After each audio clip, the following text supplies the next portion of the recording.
Good late afternoon, Bucknutters. Welcome into What We Learned Live following Ohio State's 34-10 win at Purdue. It should have been a little bit more than that. I didn't like some of those ghost penalties late to allow Purdue to cover, but good win for the Buckeyes. After a shaky start, they dominated after that. Again, I thought it should have finished at 34-3. They gave Purdue two 15-yard penalties on that last drive, both of them very shaky plays. But welcome to the show. I am Dave Biddle. I'll be joined by Heath Schneider, a.k.a. Heater. I'll be joined by Mark Neal, a.k.a. I almost called him the Dean. He's not the Dean, but he is the czar of Dayton radio, the czar of Dayton radio. And then after postgame interviews at Ross-Ade Stadium, we'll hear from Patrick Murphy and Steve Helwagen. Again, welcome into the show, my friends. 34-10 Buckeyes, the number one team in the nation, moves to 9-0. And Indiana escaped Penn State. Oh, boy. It looked like Penn State was going to get the upset. They were up late, 24-20. Indiana got a late touchdown to win 27-24. But goes to show, man, there is a tier of their own in the Big Ten. Number one, Ohio State, and then tier two, Indiana. We'll see about Oregon. Right now, Oregon is up 2-0 at Iowa right now. Yes, a bad snap on a punt. Got a safety for the Ducks. But then Dante Moore just threw an interception. So Iowa's right there, just down 2-0 with the ball at Kinnick Stadium. All right, the three biggest things I learned. So we learned that Edric Houston started. I'm not sure what's going on with Tywone Malone, but it wasn't just that Edric started the game. It was that Edric started and played well. He made a play on the first play of the game, made a really nice play on a third down. So I think Edric Houston, becoming somewhat of what we expected coming into this year. Look out, because Caden McDonald continues to be the best one tech in the country. So we learned that Edric Houston now seems, nobody's 100% this time of the year, right? But as close to 100% as you can get and look good out there. So good to see that. We learned that Carnell Tate didn't play, and it doesn't seem like it's anything serious. He was dressed. He was in full uniform. Ryan Day was asked about it. We'll hear from Patrick Murphy and Steve Helwagen after post-game interviews to hear more about this. But Ryan Day was asked about this at halftime by the sideline reporter on Big Ten Network. And he said, he talked around it. He didn't get specific, of course. He said, just basically, he said it's a precautionary thing. Sounds like something got tight in warmups. Maybe something was tight like during the week, and it continued to be tight in warmups. No reason to risk it. So we'll see about Carnell Tate. All right, the offensive line. I thought they got it going late. I thought they were getting much better push late, but early on, I thought the offensive line left a lot to be desired. Now, they were down Phillip Daniels, starting right tackle, and they were down Josh Padilla, the sixth man. But still, and it was cool to see Ian Moore, a redshirt freshman from the state of Indiana, get his first career start for the Buckeyes in the state of Indiana against Purdue. And I thought he played okay at times. I'll have to rewatch the game to really see how Ian Moore played. Ethan Onyeonwa rotated in the game, but it was very interesting to me that Ian Moore was the one that started at right tackle. Not a huge surprise, because I know the staff is high on him. And again, this is a young man, has 3 years of eligibility after this year. Redshirt freshman, big boy, tough. So, but again, the offensive line needs to play better. And listen, that first play of the game for Ohio State, the first offensive play, I'm curious. I'm going to bring Heater in here in a couple minutes. I want to get his thoughts. He'll always, because Heater, if I get a little homerish, Heater will bring me back down. Unless sometimes he'll be like, no, you need to stay up. So we'll see what Heater thinks. But I thought that first play of the game for the Buckeyes on offense, that was a bad call. I mean, was it technically a push in the back? Yeah, but away from the play, because he had already cut back. The guy was falling down, and Jeremiah, that's never called. That's never called. So it would be completely different if the first play of the game, the Buckeyes get a 65-yard touchdown run, and we're like, yeah, running game's fine. But the offensive line does need to play better, because I keep saying this. We need to assume that in November 29th against Michigan, the weather is going to be terrible. And we'll hear more about Carnell Tate. All right, I'm going to lie to you guys. I'm going to do 4 things. Then I'll bring Heater in. Then we're going to bring the czar of Dayton radio in, Mark Neal, later in the show. I'm going to give you 4 things. I think Julian Sand, he didn't win the Heisman today, but he helped his case. And you're like, wait a minute, he threw that interception. Did you see Mendoza's stats today against a team that Julian Sand just tore up last week? And still, I mean, even though this wasn't our typical Julian Sand game, how about 27 of 33, right? So his completion percentage will tick down just a little bit. 27 of 33, 303 yards, touchdown, and an interception. But look at what Mendoza did. Mendoza did not have a good day. He had an interception. I mean, he got the job done. But Julian Sand came into this game as the betting favorite to win the Heisman. I am betting that he will win the Heisman. I'm also betting we're going to hear from my man in Amsterdam, Heath Schneider. Welcome in. How you doing? My man in Inglewood. How are you? I'm doing good, man. I'm doing good. I thought there were some shaky calls there. As promised, that first play of the game for the Buckeyes, first play of the game on offense. Yeah. I thought that was a BS call. It was ticky-tack. Letter of the law, you are correct. But it was not something that took the play and made it pop, right? It was one of those things where he was going to get he did not score that touchdown because of that. And so as I sit there and look at it, I was like, okay. I accept it because it happened and it's within the rule book, but I also can stand against it, much like I do half the targeting calls that are out there that are within the rules, but really don't meet the spirit of the rule. And that happens far too often.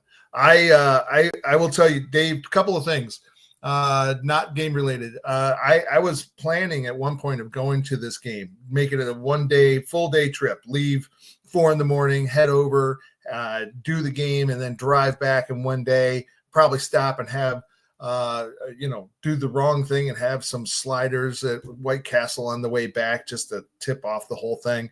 Right. Instead, I have a thing that's going on tomorrow, and I had five dudes over here, and we smoked 5 turkeys instead during the game. And so it was you smoked what? Turkeys. Okay. 5 turkeys. You said 5. I was like cigars or something else. 5 turkeys, and we must have done something wrong because there wasn't enough smoke billowing from the backyard to have the fire department show up. Though the turkeys wound up being really good. Okay, so that's preface and. Of what the day was. I agree with you 100%. Fernando Mendoza didn't help his case at all. And I think that Sand probably did. That the pickoff, as soon as he says throwing against his body, I was like, nope, mistake. Can't do that. Can't be doing that. But he went over 300 yards. It was a resounding win. It was the late penalties by the defense allowed the bet that I had to lose. Thank you. Because the spread went away. However, while he was in, he did exactly what he needed to. And hey, I do have a question for you. Do you remember that circus catch by JJ? And there was a pass interference. Yeah. Why did they accept the pass interference? The play resulted in a first. I don't know if they got maybe they thought they were short. I don't know. I don't know. I'd have to go back and look at that. Maybe because it looked like it would have been a first down. Yeah. It was spot penalty, so it shouldn't have mattered yards wise. Yeah. Yeah. And so he caught it, and as he went down, he was across the first down. And a couple of different things, though. Then now you've wiped out that play as a highlight play if you're doing a Heisman campaign. Not that Ryan Day is thinking about that on the field. He's not. However, in my head, I immediately thought, why did you do that? That was a play that was amazing, and it's now wiped out. Anyway.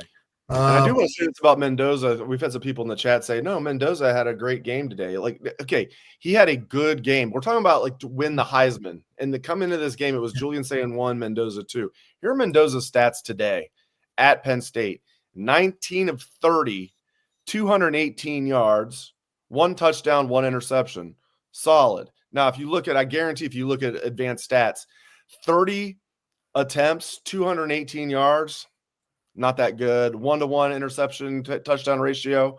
Okay, but that was the same thing Julian Sand had today, 1-to-1. But Julian Sand, again, 27 of 33. Again, I lied to you guys. I have my Beaver Creek math. His completion percentage will actually go up, as somebody in the chat. Yes, it will. Of course, yeah, that's actually above 80%. It's insane. He came in 80.7%. It will go up, despite what I said earlier. So Mendoza, you look at it, like 19 of 30, 218 yards. Like, his quarterback rating will go down. Julian Sayans has the best quarterback rating in the country. Now, Mendoza did have 6 carries for 20 yards and a touchdown, and Indiana got that win. But when they compare what Julian Sayans did against that Penn State defense to what Mendoza did, and keep in mind, Sayans was already the Heisman favorite coming into today, I think his odds will just increase. I would agree 100%. And I would also add, you go back to last week with Sayans. Let's go back to last week with Mendoza as well. I think he threw for just over like 201 yards, had a touchdown, had a pick. So he has not acquitted himself or set himself apart from what Julian Sayans is doing week in and week out. And it's not just the ability that Sayans has to deliver the ball on target in like a really precise hole. It is also, you see a little bit more of the scrambling today. He scrambled for a first down again this week. And I think that might've been a 10-yard run. I know it was probably 25 or 30 as you follow his path of run, but in terms of actual yardage gain, I think it was right around 10. It got a first down on the play. A couple of good things from today. We held them under 100 yards net for both passing and rushing. That's fantastic. At one point, I think we were 8 converted third downs in a row. That is outstanding, and that is something that championship teams do. And overall, I think it was 473 to about 186 in total yards. So we were hopping on offense. We were hopping on defense. I feel really good about that. I am still trying to figure out, Dave, and decipher exactly what that running back rotation is. Last week, Isaiah West gets 4 carries and is completely forgotten about in the second half. I didn't hear anything about him being really hurt. And then this week, he's the number 2 ball carrier, and suddenly James Peoples is number 3. And Donaldson drops to number 4 in total in number of carries. Not necessarily number of snaps. I don't know exactly what they are trying to create in terms of a rotation. I think that how they are handling it is actually preventing anybody from actually going out there and leveling up and saying, I'm going to climb the ladder to take charge of either the number 1 running back or number 2 running back slot, because it changes every single week, and I don't know why.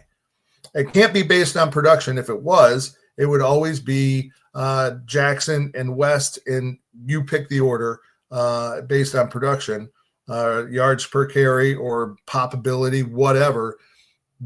But right now, I have no idea what their method is in trying to select who should be number 1, number 2, 3, and 4.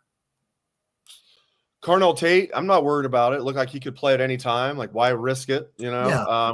Got enabled other guys to get in the mix. Mylon Graham, who I've been calling for, had that drop early. I know it was over the middle, but and they were saying, oh, he got it knocked out. Now he was dropping it before he even got hit. He was like feeling the hit before he got hit. But it was good to see Mylon Graham out there and Bryson Rogers, those guys. Too bad Quincy Porter couldn't play today, but I'm not worried about Carnell Tate. We didn't hear anything about that. He wasn't on the availability report. Sounds like something just got tight during warmups. Yeah, and when you're playing Purdue on a cold weather day, there is no reason at all for you to risk that. There is too much at stake later on. If you have a good weather, if it's truly something that just tightened up, and they showed him on the sidelines. He was like you said, he had on his full uniform, fully dressed, and he was on the sidelines laughing at it and at ease. I think there's nothing seriously wrong with him. I would expect him to be back next week, pending, good weather and whatever it was that was tight loosens. But it was, to your point, great to see that we were able to not just continue on without him, but also bring in younger guys and watch. Graham is just going to be such a player. He's a joy to watch already. And just imagine what he's going to be like next year. Like you said, I would love to see. I would have loved to have seen Porter out there. I think those two years from now will be phenomenal. Next year is going to be a special team. I wish there were some way to have Tate come back, but I mean, you what are you going to do? I'm going to bring Mark Neal in. You can stick around if you'd like to, but I know you have friends. If you want to hang out, you can. Yeah, If not, I'm going to part because they're still downstairs cutting turkeys. And so I'll go back down there. But smoking what? In this part, at this point, they are carving turkeys. We're past the smoking part, so we're good. What's Mark Neal smoking? They did exactly what I wanted them to do this week. They got the win. They stayed focused. They didn't get hurt. And you're 9-0, and you get to press on with a chance to be 10-0. So everything that I would have wanted them to do, maybe stay a little more sharp and not have 6 penalties. But aside from that, I would not complain too much about. This is a good warm up for next week. There you go. Yeah, the night game against UCLA. Yeah. The night game I didn't need, but whatever. Primetime ratings will pop. If the Buckeye fans are happy about it, if the Bucknutters are happy about it, I'm happy for you guys. All right. Still basking. All right, get back. Yeah, it's still basking, and go bask some of those turkeys. Good stuff, man. All right. Let's bring in the czar of Dayton radio, Mark Neal. I think we're going to bring in Mark. Yeah, there we go. Mark, how you doing, bud? Doing well, Dave. How are you? I can't hear you. There we go. I'm doing good. I was worried there. I couldn't hear you there for a second. Now I can hear you just fine. So, yeah, I mean, so Tegra. Yeah, you're good. You're good. So a lot of people in the chat are not happy with Tegra. It's easy to understand. He did not have a good game. He played well last week against Penn State, grade out high. There's a reason he's been rotated out, every game. Tegra's really struggling. All right, having a little trouble with Mark Neal. Yeah, I don't know what you're breaking up on me for some reason. It must be an internet issue. It seems like I've always got something going on here. Never a dull moment. Maybe just like close out and come back in if you can. All right, we'll get back to Mark Neal. Hopefully he can close out. We'll get him back in. All right. Let's get back to like the things we learned. So again, I thought Edric Houston, that's a really good sign going forward for Ohio State. If Edric Houston can be the Edric Houston we thought coming into the year, and I didn't think he was going to be like an All-American. I thought he was going to be a really solid, good starting 3-tech. That's huge because I think, Tywone Malone's been playing well. I don't know what's going on with Tywone. But that would be huge because Caden McDonald's the best 1-tech in the country, and if the Buckeyes can get Edric Houston playing like we expected, like look out. This defensive line's already better than we thought. I thought Kenyatta Jackson had a little bit of a shaky start today. He's been playing really well. Kenyatta Jackson has not been playing as well as Caden Curry. Caden Curry had another good game today. Almost had what I thought should have been intentional grounding. They were like, hey, he was outside the tackle box. No, he wasn't. No, it wasn't even close to outside the tackle box. Was there a guy in the area? Maybe. Kind of. You could make that argument. He certainly was not out of the tackle box, but Caden Curry had a really good play there that was like almost it either would have been like a safety or like it would have been an intentional grounding like at the 1. So either way, it would have like really backed Purdue up. So we're going to get a lot of these. Mary on YouTube. Why was Tate out for today? It sounded like, why is Carnell Tate out for today's game? Mary, it sounded like it was just precautionary, most likely. Ryan Day did talk about it. He talked to the sideline reporter for Big Ten Network. He said he got something that tightened up on him, and they just decided not to risk it. It's a great sign that he was in full uniform, had his helmet and everything. So I would not worry about it. This is the time of year. Not just the time of year. It depends on who you're playing. Especially this year, the time of the year, coupled with who Ohio State's playing, don't take any chances. I'm sure if this was the Michigan game, Phillip Daniels could have played today. Excuse me. Carnell Tate could have played. Why risk it? Why risk it next week against UCLA? Why risk it the week after that against Rutgers? Get everybody healthy for November 29th. Again, I think Julian saying, well, I know this. I don't think. He definitely helped his Heisman campaign today because Mendoza took a half step backward. Mendoza didn't lose it today. He took a half step backward. Oh, well, he had that, last-second touchdown. Well, okay. How about don't put yourself in a position where you need to have a last-second touchdown to beat a bad Penn State team? No. People are going to look at what Julian Sand did against that same Penn State defense. It's not even in the same stratosphere. Sand carved them up all day long. Mendoza struggled. All right, we have somebody who is acting like a third grader, so we will treat him like a third grader and send him to detention. Have fun in detention, Onion. All right. Do not pass go. Do not collect $200. You're going to detention. Yeah, and I actually thought Penn State would, as Eddie says here, Penn State played inspired football today. Yes, and I actually thought Penn State would cover that spread. It was 14.5. I didn't think they'd almost win the game. They almost won the game. It was 24-20 Penn State late. And then Indiana pulled it out. Good for Indiana. That actually will be good for a Big Ten championship game if everything works out like we hope, where it's 12-0, 12-0. Let's see if we can bring my guy Mark Neal back in here. Marcus, how you doing? I'm good, man. Hopefully that works. We just rebooted the thing. Perfect. Yeah, perfect. Your main takeaways from this game, sir? This is, it's Purdue, but this was a road game in conference.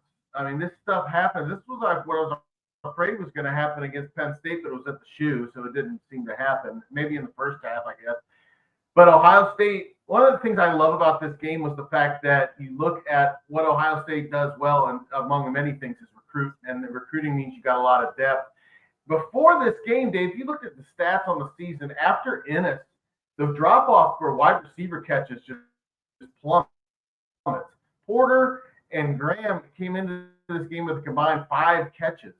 In this game, 8 guys ran the ball, 9 guys caught passes, and 16 players made tackles. Sometimes you got to look at that and say, guys got on the field, guys got an opportunity. We got to see Pettijohn on defense. We got to see Rogers make a catch. We got to see Graham and Porter get in. The tight ends do their thing. Sometimes you just say, hey, that's a road game in conference. We want to get some of these young guys an opportunity because you never know when they're going to have to step up. And like you mentioned with Heater, we didn't know Tate wasn't going to play in this game. Heck, how long did it take the guys in the Big Ten Network to figure out Tate wasn't in the game? A quarter? So getting an opportunity for some young guys to get on the field is a huge takeaway for me. Yeah, that was nice. I thought some of those calls were shaky. That just looked like that last drive just had Donaghy written all over it. Maybe I'm wrong. They were letting things go. And in the last drive alone, they called 2 15-yard penalties against Ohio State. And I rewound it. The roughing the passer, the Bo Atkinson, that was as shaky as they come. I don't know. What do you think about some of the call? And even that Bo Jackson touchdown that got called back. I thought that was a shaky call. What do you think, Mark?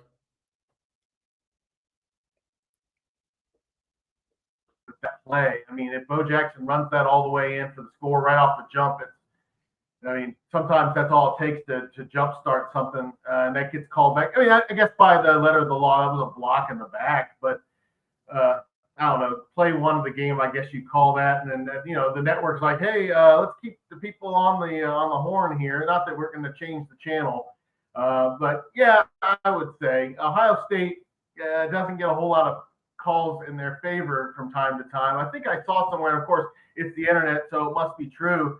Did I see that it's been 2 years now since Ohio State's had a holding called against them in conference? Yeah, the only one that I can think of when they called holding against, it was again Tyleik Williams got held against Notre Dame in the national championship game. Literally in the press box, there was like a you're supposed to just not say anything like other, not just me. I'm not afraid to but it was like noticeable, like, oh my God, in the press box. They actually called holding on the opposition. But you're right. It's been since the 2023 season since a Big Ten team has been called for holding against Ohio State. Offensive holding, obviously. That's why I nearly fainted last week when they didn't kick Caleb out of the game. I was like, this is a done deal. I couldn't believe it because that's just Ohio State players have been called for much lesser targets over the years. I just figured that was a given. I couldn't believe they let Caleb off the hook on that. That seems like textbook targeting to me. And he was surprised too, Mark. Whatever. When Caleb learned the news, you could see on Caleb's face last week. He was like, "Oh wow, okay, cool." Okay, like I want to go back to this. Good to see Edric Houston out there starting the game and looking like Edric Houston. Yeah, I noticed that he was out there right from the jump. He didn't record a tackle, but that necessarily doesn't really tell you exactly what the impact of a defensive tackle, interior defensive lineman. That means that he's playing hard, he's healthy, and he's back in the good graces if he was ever officially out of the good graces. Yeah, I don't think he was out of the good graces. People are asking what the injury is to. He's a guy that you need. You need another guy alongside Caden McDonald. Edric Houston is that type of guy. That's why he was brought in with such fanfare. Yeah, a lot of people in the chat are asking about Carnell Tate. Like, we'll hear more from Patrick Murphy and Steve Helwagen. I guess I imagine it won't be any different than what Coach Day said to the Big Ten Network sideline reporter. If you're just joining the show, we've talked about this, but Carnell Tate, I think it's just precautionary. Like he was in full uniform. Something was tight in the during warm-ups, and they just decided to hold him out. Why chance it right now? Why chance it this week, next week, even the week after that? I'm not saying that Carnell's not going to play next week or the week after that, but if you have anybody who's like on the fence right now, make sure they're ready for November 29th. We're just 3 weeks away from that game, Mark Neal. Yeah, it's unbelievable. And it's interesting something Ryan Day said on the field after the game immediately to the Big Ten Network's sideline reporter. He said something to the effect of everybody coming into the game was like, oh, we're going to double team 4. Jeremiah Smith is like double team repellent. That guy is unbelievable. What the catches he can make, seems to always get open. Everybody's game plan obviously is double team Jeremiah, but eventually they're like, wow, we got to cover that other guy too. 17's pretty talented as well. You would think Max Clare would have bigger stats than he has this season because of that, but it doesn't seem to matter. Jeremiah Smith is not from this planet. It's just one day someone is going to come back and pick him up from his home planet.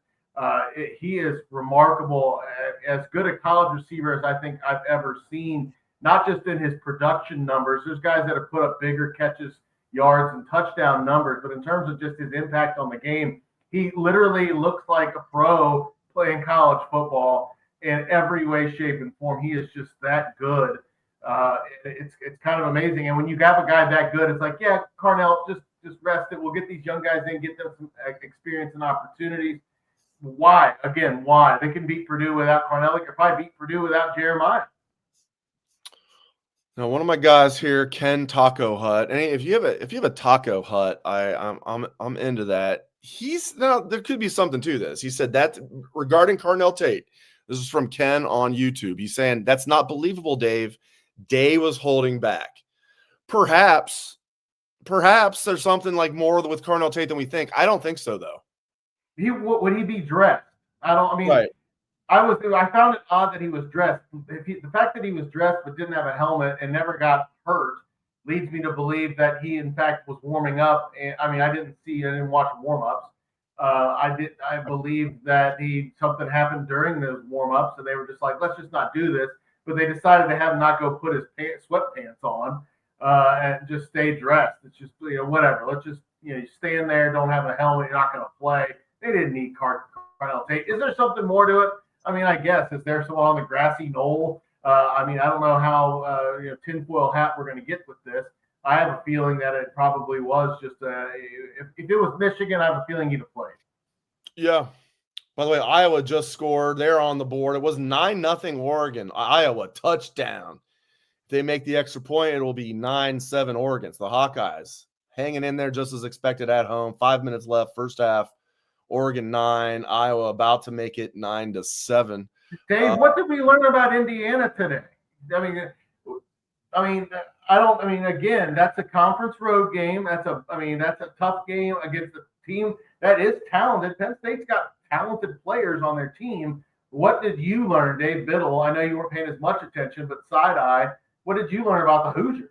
Yeah, I watched almost the entire first half because it was almost at the end of the first half before the Ohio State game started, because usually on Big Ten Network, if they say 1 o'clock, it's going to start like at 1:05. They typically don't go to like 12 or 15 minutes later, but like today they did with Ohio State. It was like, I believe kickoff was like 1:12 Eastern. So I watched pretty much the entire first half of Indiana, Penn State, and like Indiana, they look like a very good team. They look like clearly a tier down from Ohio State, though. Like for a while, I was thinking that like Ohio State's at the top of tier 1 and Indiana's in tier 1 with them, but a little below them. Ohio State is tier 1 by themselves, in my opinion. Indiana's right there, tier 2, perhaps by themselves, because I would put Oregon as the third best team. Indiana went to Oregon, beat them by 10. Oregon may not be as good as people expected, myself included. So yeah, I think Indiana's a really good team, But and listen, I know Penn State's a talented team, but still, man, I mean, they were almost fortunate to win that game today. I'm not almost fortunate. Indiana was fortunate to win that game today. Yeah, they had to march all the way down the field. They didn't have any timeouts. They just made some big plays. That 25-yard catch, the touchdown in the back of the end zone, looked like Chris Carter in the back of the end zone there. They got out of there with the hair of their chinny chin chin. And this collision course in that first Saturday in December with Ohio State and Indiana seems pretty much inevitable, especially with Indiana having the tiebreaker over Oregon. I would say that Ohio State, Indiana is a collision course, and it might as well be 1 versus 2 as far as I'm concerned. But yeah, I see Ohio State as certainly the better team. But once again, I'll say it again: conference road games, beware. All right, buddy, we'll get you out of here. Any parting thoughts before I let you go? It's you gotta just stay the course, because Michigan is all you're going to hear about and all you're going to think about. But there's 2 games in between. They shouldn't be too much to worry about, UCLA and Rutgers. But nevertheless, you got to stay healthy. Ohio State has had a lot of luck this year staying healthy. Got to try to stay healthy going into these games and be ready for that Michigan game. And this is you got to get off that schneid. I know they didn't need to win a national title last year, but they got to get off that Michigan schneid. But staying healthy for these next 2 weeks before they roll into Ann Arbor is everything right now. The best part about being 9-0, Dave Biddle, as you know, opportunity to go 10-0, and we'll see that next week. Thanks, pal. I love coming on with you as always. He is the czar of Dayton radio. Now, the czar of Minneapolis guest podcast. Mark Neal, thank you very much, my friend. Yes, pal. Take care. All right. He is Mark Neal, longtime friend of mine.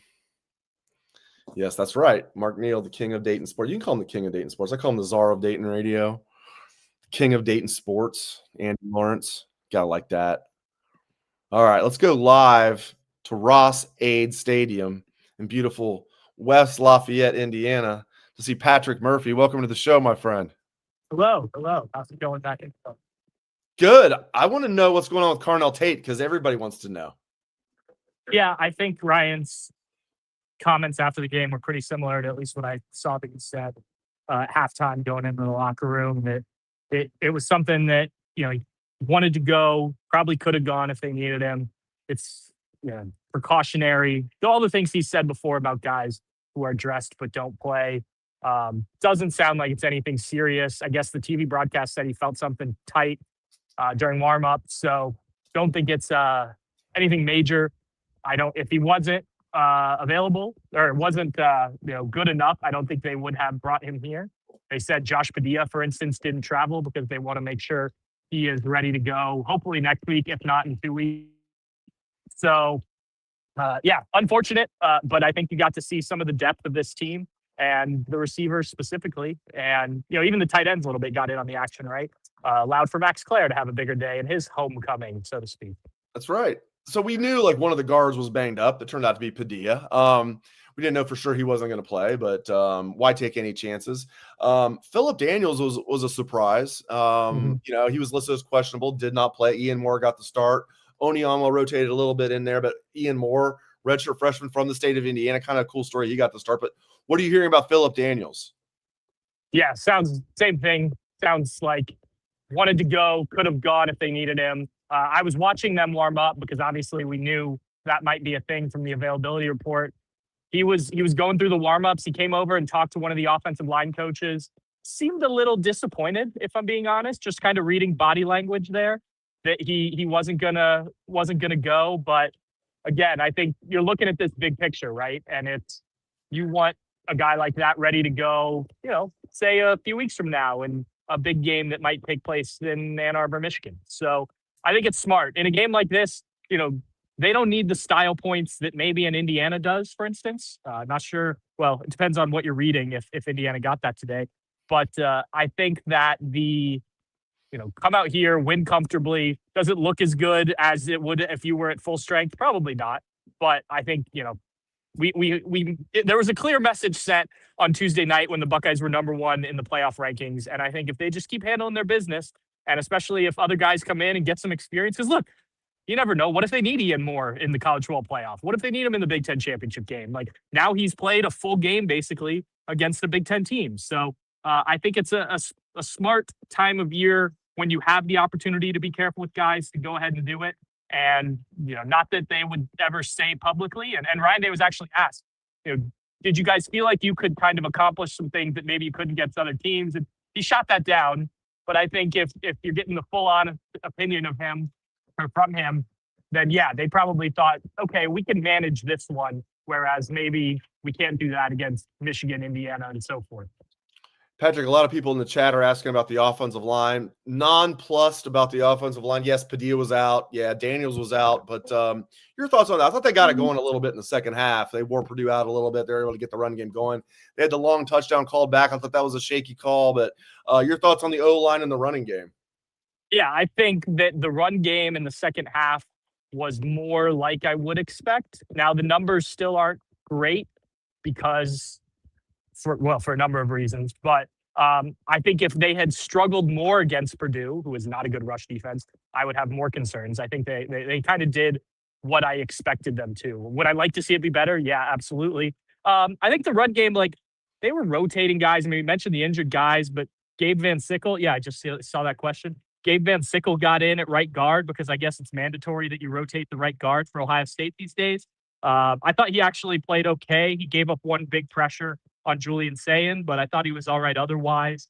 I think they just wanted to see what they had in an opportunity. This isn't a non-conference game. I'm not going to knock Purdue like that, but it's about as close as you're going to get. This team didn't win a Big Ten game last year and probably won't win a Big Ten game this year. So an opportunity to see what you have.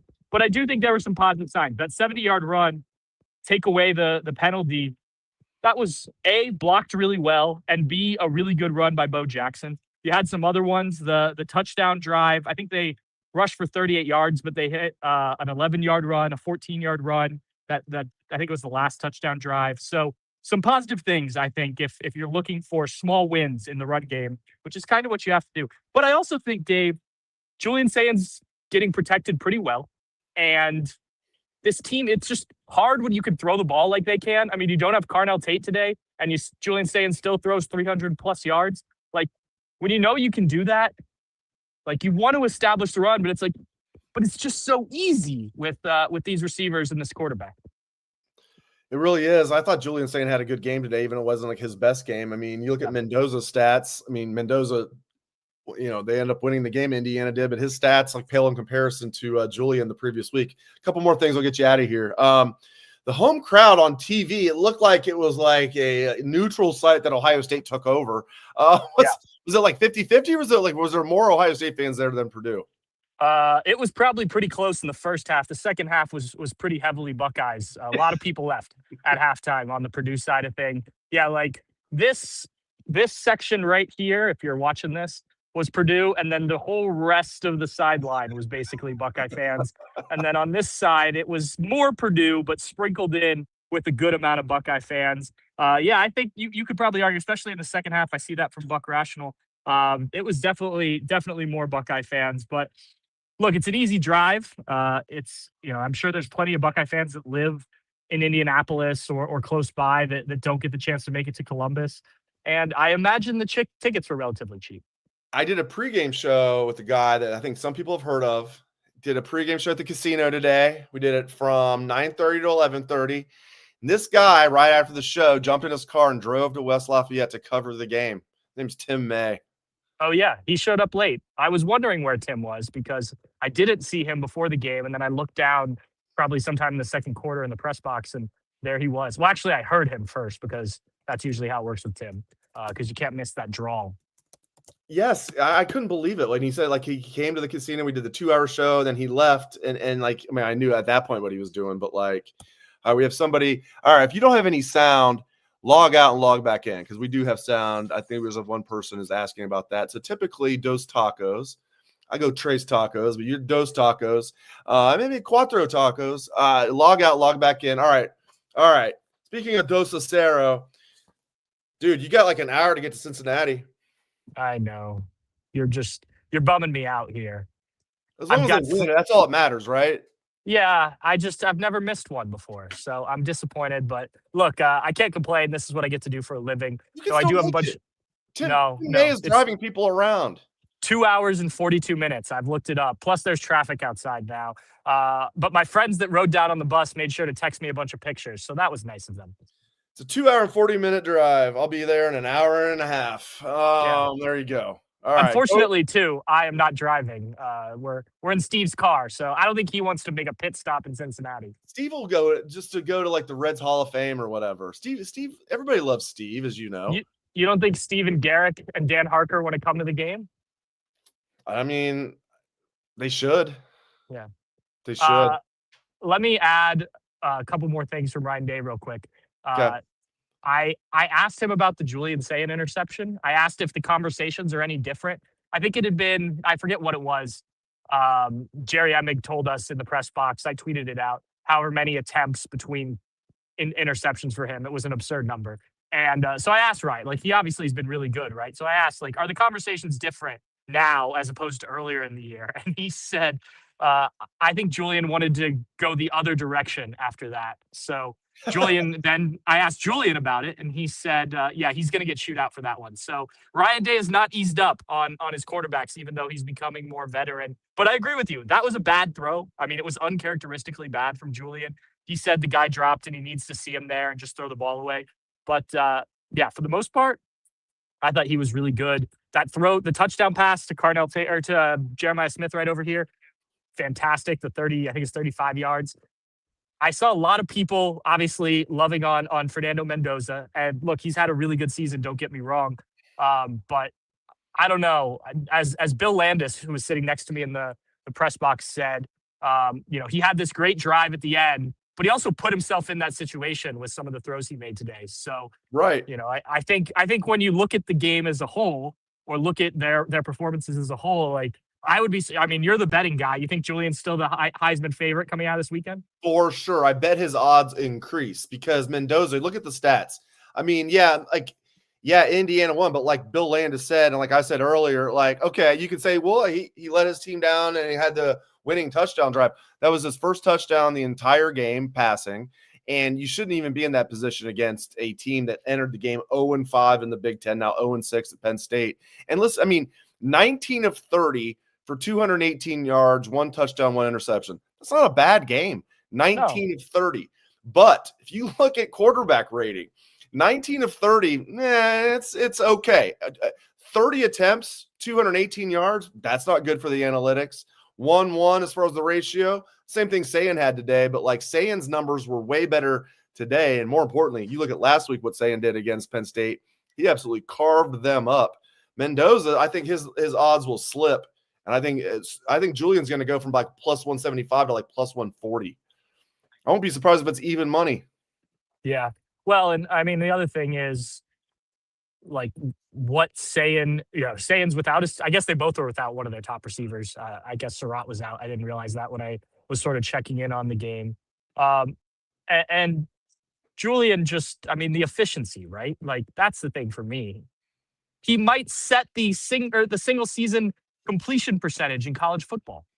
I know today I said because I'm really good at math. I was like, well, he came in 80.7 and he was like, whatever. And then like, it's going to tick down a little bit. It's like, no, actually it's going to go up. Oh yeah. It's actually going to go up. His completion percentage was good. Let's before we bring in Steve Helwagen, before Patrick goes down to Cincinnati, let's go one more time at Julian Sayin's stats today. Somewhat of a down game for Mr. Sayin. 27 of 33. 303 yards, 1 touchdown, 1 interception. So the only bad thing was the interception. 27 of 33. Enters the game 80.7 completion percentage. That will now tick up to 81.8. And that's without Carnell Tate. That's without his right tackle. That's with a right guard who continues to let pressure in. Yes. not that those necessarily play into your Heisman stats, but just if we're just talking about Julian Sayin. Yeah, he I don't know. came into the game with the best passer rating in the country. That'll get better. Mendoza's will take a step back. Mendoza did have a rushing touchdown. He now has 5 rushing touchdowns, so that'll help Mendoza. I tell you what, I just hope we get to Indianapolis the day after drinking some blue pops at Kilroy's, and it's the Big Ten championship on the line, the number 1 seed in the CFP on the line, and the Heisman Trophy on the line for the 2 quarterbacks. All right, my friend, you get back to work and go Crew. All right, we'll see how that all goes. Hopefully, I can get done and tune in to just that instead of having to work while doing it. There you go. Tim May will just take you there. All right, buddy. That'll be great. All right, see ya. Let's bring in Steve Helwagen. Good to see Patrick Murphy. Steve, welcome into the show. You've covered many a game over there. Today was a little less dramatic than some of the games you've covered over there, Steven. Yeah, we were sitting here after the game. I was talking to Tom Orr, our buddy from Buckeye Huddle, and he's like, I don't think that there'll be anything remarkable about this game. And you think about it 5 years from now, that there wasn't a whole lot going on here today. 34-10. And I put it in the headline. I said they grinded out a methodical win, and that's what it was, because you look at the scoring drives, 9, 10, 11 plays. Last week, they were hitting these 45, 50-yard chunk plays. Today, they didn't have anywhere near as many of those, maybe only 2 30-yard passes to Jeremiah Smith, and one of those 35 yards for a touchdown. But otherwise, they were having to drive from one end of the field all the way to the other end of the field to get these touchdowns, other than obviously the interception. What a play by Caleb Downs to read that and come over the top. Perfect timing, and bat the pass away from the receiver. And Jermaine Matthews obviously was Jermaine on the spot. He was in the right place and picked it off, and Buckeyes were able to cash that one in for a touchdown and go up 21-3, and game's over. I mean, Purdue ain't coming back from that. So they gave Ohio State, a good go for about a quarter and a half, but that end of the first half, mismanaging the clock, throwing a 3rd down incompletion, leaving time on the clock for Ohio State to go down and kick a field goal. And actually it was 24-3 at halftime, as I now remember. So Buckeyes dominated this one, basically from the middle of the first quarter on. And, you could say, were there aspects of it that could have been better? Certainly. And that stat that Jerry gave us was 173 attempts from game 3 against Ohio until game 9 here against Purdue. I crunched some numbers as well. They've now played 9 games, which is 540 minutes. And for the season, they have only trailed for about 26 minutes of clock time. It was another 4 or 5 minutes today from when they went behind 3-0 to when they went ahead 7-3. So that's what I put in hashtag game control. So, don't let anybody tell you any different. This is number 1 with a bullet right now. And they just keep churning them out. And that's what championship teams do. Prince had a good song called Game Control. Maybe it's something else. It was something else. Something else control. Great song though.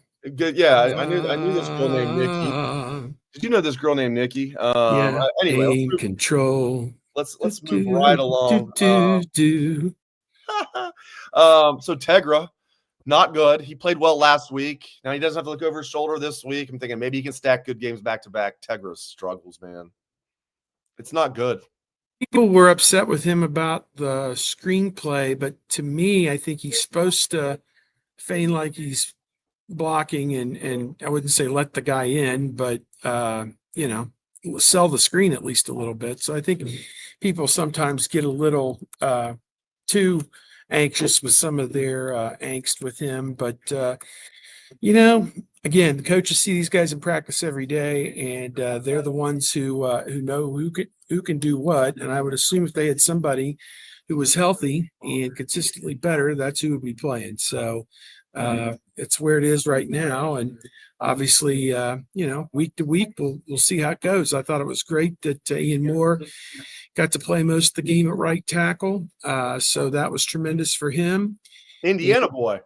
Yeah, he said he grew up 20 miles from here. So Yeah. yeah, I'm not sure which town he's from. I want to say Center Grove, but I could be wrong. It might have been Milan, Pryor. Let me have the producer look that up for it. Producer, can you look that up? I'm the producer. okay. I want to say Center Grove. Go ahead, Steve. Keep talking. Yeah, but also Milan Graham, an Indiana guy, had an opportunity to make a big third down catch early in the game and didn't come down with it. Tough play. Guy made a great hit. Sometimes you have to tip your cap to the other side. New Palestine. New Palestine. New Okay. Palestine. New Okay. Palestine, Indiana. Yeah. Hayden Curry may be the Center Grove guy. I don't know. No, I think that was Josh Fryer, wasn't it? Josh Fry. Okay, it could have been Josh Josh. Fryer was, yeah. So many offensive linemen from Indiana these days, you know. You know, you guys were talking about the crowd, and I'd say it was 50-50. And then the second half, the Purdue people, obviously down 24-3 at halftime, going to go on and go find something else to do. But they had nearly a capacity crowd here at the beginning, at least. So, yeah, it was a fun day, no doubt about it. Yeah, Curry, another Indiana guy. Curry, we had Terry McLaurin from Indiana. Dexter, what was his name? Larimore. There's been a lot. By Valparaiso up that way. Yeah, absolutely. All right, I want to ask you about like post-game interviews. I'll get you out of here pretty quickly, but post-game interviews, like what stood out to you from Coach Day, from the players, injuries, just anything you want to tell the listeners about, Steve? It does not sound like any of the injuries are too serious. They are hoping to have Carnell Tate back next week. Hoping to have Philip Daniels potentially back next week. So obviously that would be great if they could get those guys back going in the right direction for next week. And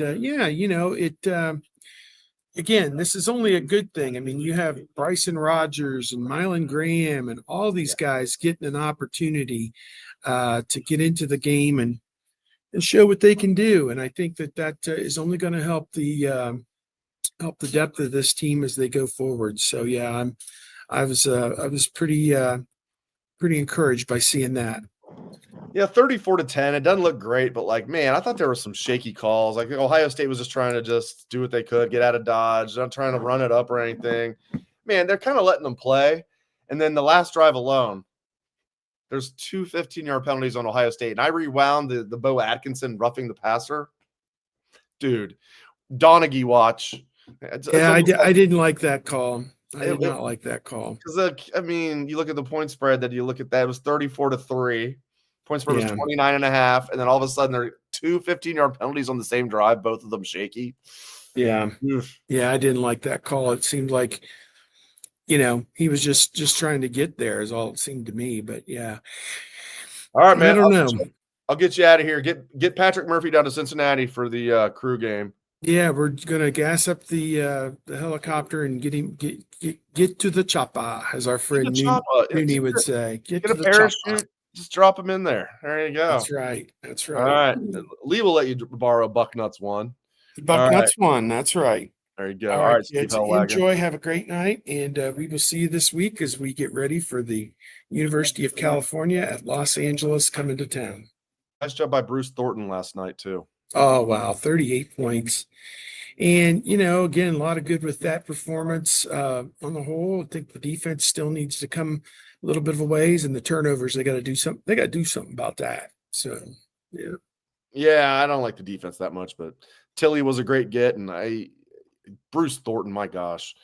Yeah. What a luxury to have a senior like that. All right, Steve Helwagen. What a luxury to have Steve Helwagen as a colleague. Me too. Yeah. Steve, I appreciate you, man. All right, man. Be good, Dave. We'll see you later. Keep those guys out of trouble. All right, he is Steve Helwagen live from Ross-Ade Stadium. So now Ohio State, you can forget about that. Purdue has a winning record over Ohio State this century at Ross-Ade. Now they don't. It's 500, but at least the people can't say Purdue has a winning record against Ohio State at Purdue this century. They used to, but Ohio State now has a massive 2-game winning streak at Ross-Ade Stadium to make it 5-5 this century. Yeah. How about that? Purdue came into today with a 5-4 record against Ohio State at home this century. Now, technically 4-4 because the year 2000 really wasn't this century. We'll give it to them though. They've got the world's largest drum. We'll act like the year 2000 was the first year of this century, not the last year of the last century. It was the latter. It really was the last year of the last century. But if you count 2000, Purdue came in here 5-4 against Ohio State at home this century. Buckeyes now tied up 5-5. Again, if you're a stickler for the rules, Ohio State now 5-4 this century against the Boilermakers. I'll tell you what, I'm going to say this about Purdue. They hired a good coach, Barry Odom. He inherited a mess. They played Michigan tough last week in Ann Arbor. They were like 20-some point underdogs. They only lost that game by 5. And even today, I mean, they covered the spread. Ohio State has been covering the spread every game. I mean, OU, they didn't against Ohio University. They missed it by 0.5 points, a half a point. They're favored by 28.5 in that game. They won by 28. Every other game, Ohio State's covered. And, you know, you have Purdue covering today. You have them playing like a lot of these teams tough. They played Michigan tough. There's some other games you can look at that they've – so Barry Odom, I don't know if it'll be next year, but we're going to look back on the Barry Odom hiring as a good hire by Purdue. He wasn't very good at Missouri, but then he was really good at UNLV. Sometimes it takes that second job. And he did a really good job at UNLV. And I think Purdue hired a good coach. And I do like that him and Ryan Day are buddies. You know, they're not like close friends. They're not like, you know, former best friends, but they're, I say buddies. They have a ton of respect for each other. They like each other. They know each other. I don't think they're close friends, but I'm sure they would consider each other friends. Here's something. When Ryan Day was replacing Kerry Combs / Matt Barnes, really he had already replaced Kerry Combs, right? And the job that Jim Knowles ended up getting before the 2022 season, Barry Odom was one of the guys that Ryan Day had on his very, very, very short list. By very short list, I mean like 3 guys. And I'm not sure if Barry just didn't want to be an assistant coach, he wanted to focus on being a head coach. But I know Ryan Day definitely talked to Barry Odom about being the defensive coordinator at Ohio State. That would have been a good hire. You know, Jim Knowles was a good hire. You know, not as good as Matt Patricia, but Jim Knowles was a good hire. We can say what we want, but he was a good hire. He accomplished what he was brought to Columbus to do. It took a while. We're still going to be upset about that 2022 Georgia game. Like, what are you doing running 0-man coverage when we're up like 2 scores in the – what are you doing? What are you doing? But they did win the national championship last year. Still basking. So – but still, they almost hired Barry Odom instead of Jim Knowles, and there was somebody else in the mix as well. A couple more things that we learned. You know, Brandon Ennis, early in the year, I did not like him as the punt returner. The biggest reason, it wasn't that he wasn't like – oh, I don't know if he can take it to the house. It's not even that. Yeah, you want your punt returner to be able to take it to the house. What I want out of my punt returner, go north, south, get what you can. Catch the ball is the most important thing. Ball security, number 1. Number 2, though, go north, south, get what you can. Early in the year, Brandon Ennis would catch the punt and would go laterally. He's not fast enough, quick enough to do that at this level. I'm sure he could in high school. Not quick enough at this level to do that. Go north, south. He's a powerful guy. He's strong. He's tough. He wasn't doing it. What's he doing now? He's going north-south. He catches the ball, boom, north-south. I love that. Brandon Ennis, right in front of our eyes, has gone from in my opinion, a mediocre punt returner to a good punt returner. Is he a great punt returner? No, but he's good. And I will take that because I thought that he was like mediocre at best earlier this year. I was calling for other guys like Bryson Rogers to be back there because Bryson Rogers flashed. He had 1 punt return early in the year. I was like, that's what you want right there. Bam. That quickness, that north-south, make guys miss. But Brandon Ennis is stepping up, and he stepped up today as the number 2 receiver as well. Second straight game, he's had a pretty good game. Didn't have to do a lot, but there was 1 pass, and it was a 3rd down play, I believe. It went for a 1st down. It was not a good pass from Julian Sand. And Brandon Ennis, I mean, for Julian Sands, you know, but, you know, for his levels, it wasn't a good pass. For a normal quarterback, it would have been a good pass because his receiver caught the ball, but it wasn't like a pinpoint pass, and Brandon Ennis did a really good job going up and making that pass, like catching that pass high, you know, having to twist his body around, getting a 1st down. So Brandon Ennis, and he's the number 3 receiver on this team. But I like seeing him stepping up as a wide receiver after last week having 4 catches. Tonight he looked good. But as the punt returner, I love seeing him go north-south. I absolutely love that. And again, I listen, if Julian Sand has now slipped to 2nd in the Heisman odds, take advantage of that. I'll have to make sure that that's accurate. But if Mendoza's shaky performance today elevated him over Sand, take advantage of that. Julian Sand's going to win the Heisman. Mendoza's not going to win it. I mean, the quarterback rating is not even close after today. Sayan already had a sizable lead in passing efficiency, quarterback rating, all that. It'll be a wider gap after today. A wider gap. Mendoza, people are going to talk about the last play. People have in the chat. Okay. Should you be in that position? Probably not against a team that's winless in the Big Ten. So, but here's the good thing, though. The Heisman Trophy, a lot of people will have perhaps sent their votes in before the Big Ten championship game. But the good thing is the Heisman Trophy is not awarded till the week after the Big Ten championship game. It's not like this is, you have to wait till none of the postseason games count. Like, no, the Big Ten championship game counts in theory. So we'll see if Julian Sayin outplays Mendoza. If they play in the Big Ten championship game, he's going to win the Heisman. All right. Let's hope Steve Helwagen can get Patrick Murphy down to Cincinnati for the Crew. For those who have no idea what I'm talking about, MLS, which stands for Minor League Soccer. No, I'm kidding. I like the Crew a lot, so I don't want to make fun. But like Major League Soccer, MLS, you have the Crew and FC Cincinnati playing the third game of a 3-game series. Whoever wins the series, period. Can't be a tie. It's one of the few soccer games where there cannot be a tie. They'll keep playing till the death. But go Crew, and I hope Patrick makes it down there. He's not going to make it down there. He's just going to be working and then be checking into the game on the beautiful drive back from West Lafayette to Columbus. All right, so thank you to I believe you guys. Chris is saying, yeah, Mendoza is per FanDuel. We've had some other people in the chat. I believe you guys. Mendoza is now the betting favorite. Great. Take advantage of that. That's ridiculous to me that Sayin entered today as the favorite. Mendoza didn't even play that well. Now he's the favorite? Okay. Yeah, again, it depends on where you're looking. We have Golf Course Manager saying Julian Sayin is still the favorite, plus 150, Mendoza plus 175. I'm sure it depends on where you're looking. But regardless, you look at the analytics. Today's game did not help Mendoza. I know it's humans voting on it. It's not computers. I get that. But when it comes down to brass tacks, the people that take it seriously will look at the advanced metrics. Some of them will. Enough of them will. It'll take care of itself. If Julian Sayin keeps playing well and Ohio State beats Michigan, which is the most important thing until, the CFP, it'll take care of itself. And I'm confident it will. And we're, Paris Campbell days away, as my guy Brutus likes to say. Paris Campbell days away from the trip to Ann Arbor. Yeah, I can't wait. I'm literally counting down the days. All right, my friends, I'm going to wrap up the show here. Thank you to all my guests. Thanks to Heater. Thanks to Mark Neal. Thanks to Patrick Murphy. And thanks to Steve Helwagen. Of course, thanks to all of you. Really appreciate you guys. Large live audience here. Really appreciate you guys very much. I hope everyone has a great rest of your evening, a great rest of your weekend. I will see you Monday for the Bucknuts Morning 5. And again, thanks to all my guests, Heater, Mark Neal, Patrick Murphy, Steve Helwagen. Of course, thanks to you guys. I appreciate it. I am Dave Biddle, signing off now. Still basking. Go Bucks.